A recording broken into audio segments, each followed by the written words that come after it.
जय हिंद एवरीवन। आज की इस वीडियो में हम लोग देखेंगे जो प्रॉफिट एंड लॉस है इसके सारे कॉन्सेप्ट एक ही वीडियो में आपके क्लियर हो जाएगा। कोशिश करेंगे 20 मिनट से पहले ही हो जाए, ठीक है। चलो देखते हैं। एक उत्पाद 20 रुपये में ख़रीदा जाता है तो हमने लिख लिया यहाँ पे कॉस्ट प्राइस, यहाँ पे लिख लिया सेलिंग प्राइस। कितने का ख़रीदा गया? 20 का। बेचा कितने जगह आ जाता है? 50 का, ठीक है। कितना आया डिफरेंस? 30 का बटे 20 गुणे 100, 20×100 कितना परसेंट लाभ हुआ? 60%। नहीं, 20×100 15 150%, ठीक है। ये आ गया आपका आंसर। तो मैं ये इस प्रकार के जो भी सवाल आएंगे उसको रेशियो मेथड से लगाना है, ठीक। बेसिक था ये बहुत ज़्यादा। 15 वस्तुओं का लागत मूल्य 10 वस्तुओं के विक्रय मूल्य के बराबर है, ठीक। तो 15 CP is equal to 10 SP। तो CP अपॉन SP बराबर क्या हो जाएगा? 10/15। कितना अंतर आया? 5/10 गुणे 100। कितने परसेंट लाभ आ गया? 50%, ठीक है। इस प्रकार के सवाल को तुम बेसिक से ही लगाना, जिस प्रकार से मैंने ये बताया है। ये सबसे बढ़िया मेथड है और इससे जल्दी सवाल भी गलत नहीं होगा। चलो अब देखते हैं तीसरा सवाल। 8,000 रुपये में 2 लेख बेचकर एक व्यक्ति को 5 लेखों की लागत मूल्य का लाभ प्राप्त होता है। देखो, और तुमसे पूछा गया लाभ परसेंट। जब भी तुमसे लाभ परसेंट पूछा जाए या हानि परसेंट पूछा जाए तो उसमें एग्जैक्ट वैल्यू की कोई ज़रूरत नहीं होती, तो इसकी कोई भी ज़रूरत नहीं। एक व्यक्ति को 5 लेखों के, देखो प्रॉफिट बराबर होता है SP माइनस CP, ठीक है। प्रॉफिट कितना हुआ? 5 CP का। SP कितना है? 2 SP, क्योंकि 2 वस्तुएं बेच रहा है ना, तो खरीदे भी होंगे 2 वस्तुएं, 2 CP। ये इधर आ गया, कितना हो गया?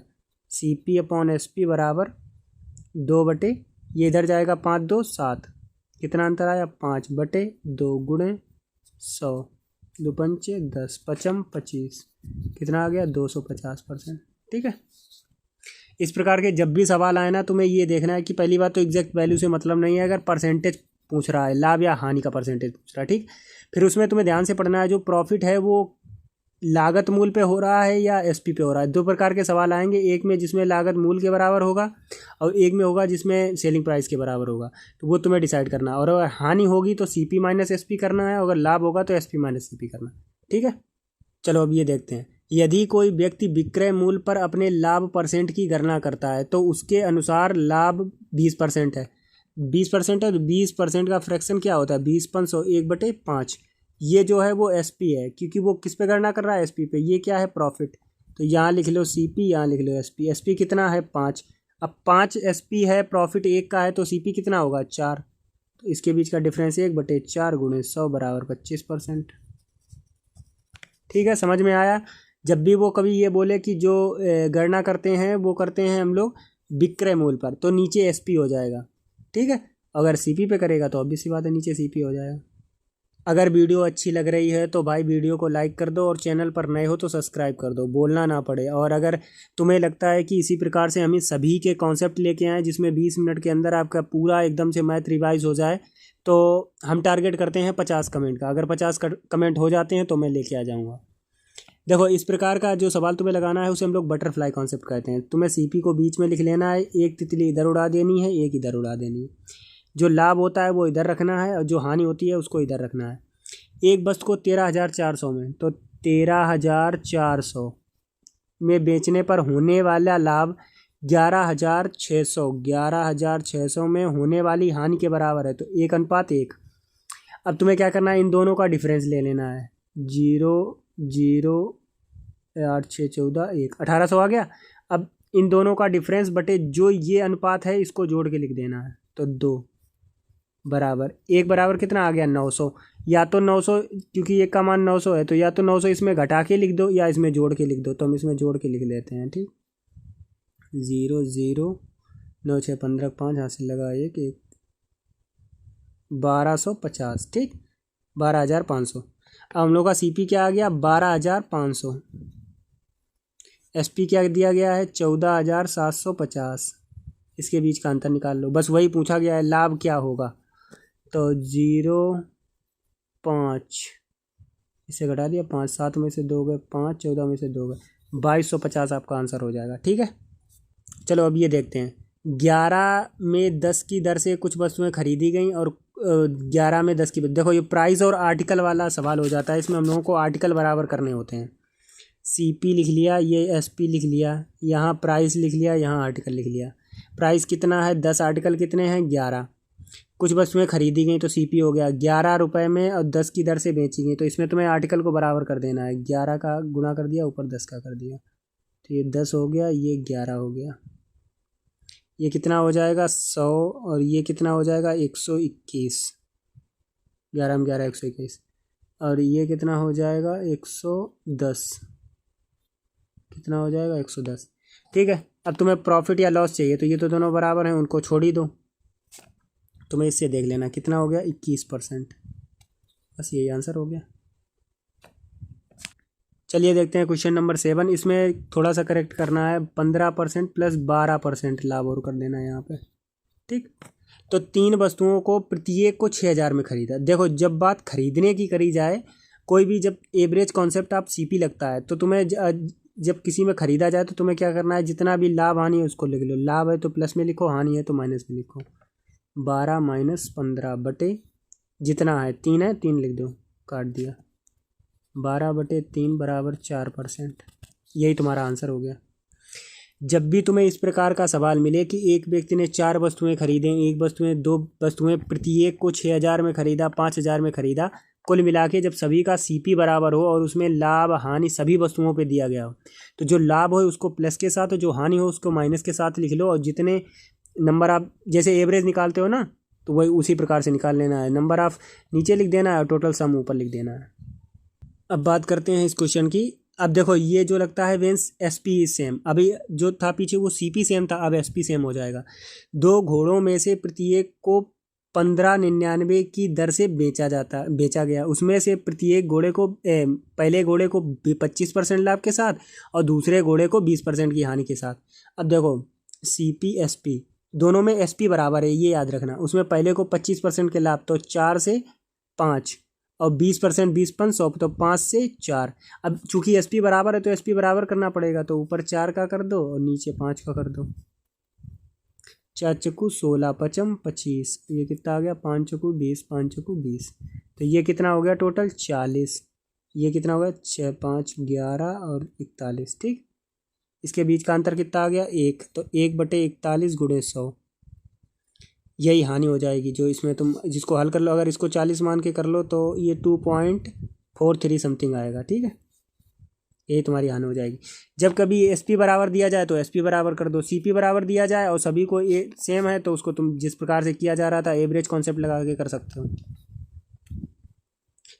देखो, इस प्रकार से जो भी हम कॉन्सेप्ट बता रहे हैं, अगर तुम्हें कोई भी कॉन्सेप्ट नहीं भी समझ में आ रहा है हमारे समझाने से, लेकिन तुम्हें वो क्वेश्चन लगाना है दूसरा अपने तरीके से, लेकिन तुम जितने भी मैं बता रहा हूँ सवाल ये सारे लगा लेने हैं, तो तुम्हारा पूरा चैप्टर रिवाइज हो जाएगा एक बार में। चलिए देखते हैं कॉन्सेप्ट नंबर 9। ठीक, एक दुकानदार 2 वस्तुओं को बेचता है। पहली वस्तु का विक्रय मूल्य दूसरी वस्तु के क्रय मूल्य के बराबर है। उसने पहली वस्तु को 20% के लाभ पर और दूसरी वस्तु को 10% की हानि पर। देखो, इस प्रकार का सवाल जब भी होता है तुम्हें जो भी बराबर करने को बोले उसको कर देना है। CP SP 20% का लाभ है तो 5 से 6, 10% की हानि है तो 10 से 9। अब इन्हें दोनों को तुम्हें बराबर करना है। पहली वस्तु का विक्रय मूल्य, ठीक है, दूसरी वस्तु के क्रय मूल्य को 10 और 6 को बराबर करना है। तो इसमें 6 पंचे 30 और 10 तियाँ 30, तो इसमें 5 का गुणा कर देना है, इसमें 3 का कर देना है। 6 पंचे 30, 9 तियाँ 27, तो ये कितना हो गया 57। 5 25 और ये कितना 30 है ना, 25 और 30, ये हो गया 55। कितना हो गया 2 बटे 55 गुणे 100, 5 एकम 5, 5 दूनी 10, तो 40 बटे 11% आपका आंसर आ जाएगा। ठीक है, अगर इसमें तुमसे ये कहता है कि पहली वस्तु का क्रय मूल्य दूसरी वस्तु के विक्रय मूल्य के बराबर है तो तुम्हें कर देना है। पहली वस्तु का क्रय मूल्य दूसरे वस्तु के क्रय मूल्य के बराबर करना है तो वो तुम्हें कर देना है। इसी प्रकार से तुम्हारे सवाल दिए जाएंगे। किसी में किसी का SP CP बराबर कर देगा, किसी में CP SP कर देगा, या किसी में CP CP कर देगा, किसी में SP। हमने तुम्हें चारों कॉन्सेप्ट बता दिए। ठीक है, चलिए देखते हैं कॉन्सेप्ट नंबर 10। जब इस प्रकार का सवाल दिया जाए तो इसमें एक फार्मूला होता है, आपको लिखना है P1/Q1 गुणे 100 plus profit and loss percent बराबर P2/Q2 गुणे 100 plus profit and loss percent. ये फार्मूला आपको अपनी कॉपी में लिख लेना है। ठीक है, उसके बाद अभी इसको लगाना कैसे है, देखो प्राइस 1 दिया जा रहा है तो कितना हो गया 405 बटे 3 क्वांटिटी में कितना 3 दर्जन की बात करा तो 1 दर्जन में 12। व्यापारी को 25% की हानि होता है, मतलब 75% में बेचा होगा दोबारा, उसको 20% का लाभ कराना है तो 288। तो प्राइस सेकंड क्या है 288। कितनी क्वांटिटी बेचनी है Q2 और उसे कितना लाभ कराना है 120। तो 100 तो होता है, उसमें 120 जोड़ दिया, 12 एकम 12। ठीक, और ये हो गया आपका 5 एकम 5 पचम 25, 5 दूनी 10, 2 एकम 2, 2 चाकू 8, 2 चाकू 8, और ये तुम्हारा 15 दूनी 30, 15 दूनी 15 सत्ते 105, 15 दूनी 30, 15 सत्ते 105, 3 ने 27। अब ये क्या हो गया क्वांटिटी 2 बराबर 9 एकम 9, 9 छंगा 54 बराबर 16। तो आंसर कितना आ गया 16। जब भी तुम्हें इस प्रकार का सवाल दे तुम्हें ध्यान से पढ़ना है, फार्मूला वही लगेगा, P1 upon Q1 into 100 plus profit and loss बराबर P2 upon Q2 into 100 plus profit and loss percent. अब तुम्हें जैसे मान लो इसमें तुम्हें 3 दर्जन दे दिया, ठीक, तो तुम्हें 12 का गुणा करना पड़ा। अब यहाँ 3 दर्जन ना देके 3 किलो दे देता तो तुम्हें केवल 3 लिखना था, अगर यहाँ किलो में ही पूछा जा रहा है। तुम्हें जो भी क्वांटिटी लेनी है वो दोनों तरफ बराबर लेनी है, ठीक। तो ये 12 हो जाएंगे केले, ना कि ये 16 केले हो जाएंगे, ना कि 16 दर्जन। चलिए अब देखते हैं ये कॉन्सेप्ट। एक आदमी ने एक वस्तु को खरीदा और उसे 10% की लाभ पर बेचा, उसने 20% कम। अब देखो इस प्रकार का सवाल तुम्हें कैसे लगाना है, CP इसमें 2 आएंगे, CP2 SP2। तो तुम्हें ये कैसे लगाना है, एक आदमी ने एक वस्तु को खरीदा और 10% के लाभ पर, मानो 100 का खरीदा और 110 का बेच दिया। यदि उसने 20% कम में खरीदा, 20% कम का मतलब अब कितने का खरीद लिया 80 का, तो यदि SP2 हो गया, खरीदा और 1000 अधिक में बेचा तो उसे 40% का लाभ हुआ। अब 80 का 40% निकालोगे, 8 चौको 32 निकल आएगा, तो 2 और 8 3 11, 112 का बेचा। ये कितना अधिक है 110 12 2, और ये कितना कह रहा है कि 1000 अधिक है, तो ये 1000 का मान हो गया। 2 पंचे 10, 1 बराबर 500 है। क्या पूछा जा रहा है, वस्तु का क्रय मूल्य ज्ञात करो। तो 500 है तो ये 100 का मान क्या हो जाएगा 50,000। बस यही आंसर है। चलो देखते हैं इसको। एक बेईमान दुकानदार अपने लागत मूल्य पर अपना माल बेचने का वादा करता है, लेकिन वह 30% कम वजन अब 30% कम वजन कर रहा है, ठीक। तो 30/100 बराबर 3 10, उसको 10 देना चाहिए, लेकिन वो दे कितना रहा है 7। तो बस यही गणना करनी है, तो 3/7 गुणे 100, बस यही आंसर हो जाएगा। 42 सही कुछ % हो जाएगा, क्योंकि ये होता है 14 14 42, 14 से 1/7% होता है ना, तो 14 42, 42 सही 3/7%। ठीक है, वीडियो कैसी लगी कमेंट में ज़रूर बताना, और क्या मैं ऐसे सभी के कॉन्सेप्ट लेके आऊँ, क्योंकि देखो इसमें मैंने कोशिश करी है, जितने भी कॉन्सेप्ट मैंने देखे हैं फार्मूला बुक से, आदित्य रंजन सर की और कॉन्सेप्ट किंग से, वे मैंने सारे इसमें इंक्लूड कर लिए हैं। नेक्स्ट वीडियो में बताओ तो सभी की लेके आऊँगा, लेकिन उसके लिए टारगेट है 50 कमेंट। अगर 50 कमेंट नहीं होंगे तो मैं वीडियो लेके नहीं आऊँगा, और अगर आप लोग कहोगे तो फिर मैं अभी जो RWF चैनल पे जो बुक लॉन्च हुई है उसकी भी नेक्स्ट में समरी उसको मैं ऐड कर लूँगा, और जितना भी होगा वो जल्दी रिवाइज़ करा दिया करूँगा। ठीक है, जय हिंद।